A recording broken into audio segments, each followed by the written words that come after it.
একটা ছোট্ট গ্রামে থাকত রাজু আর তার মা। তাদের ঘরটা ছিল কুঁড়ে ঘর, কিন্তু মা ছেলের মন ছিল অনেক বড়। রাজুর মা প্রতিদিন সকালে অন্যের বাড়িতে কাজ করতে যেতেন। তিনি চান রাজু একদিন বড় হয়ে মানুষ হোক। একদিন রাজু মায়ের পাশে বসে বলল, মা, আমি একদিন পড়াশোনা করে বড় চাকরি করব। তোমাকে আর কাজ করতে দেব না।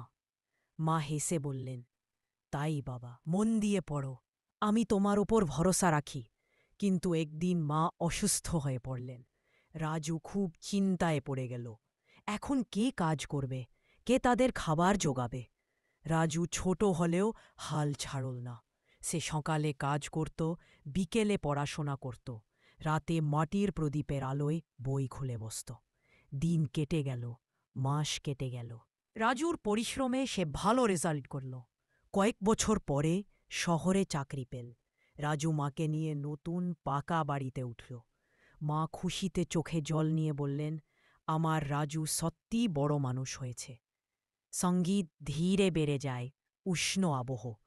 এই গল্পটা আমাদের শেখায়, পরিশ্রম আর ভালোবাসা থাকলে কোনো কষ্টই বড় নয়। রাজু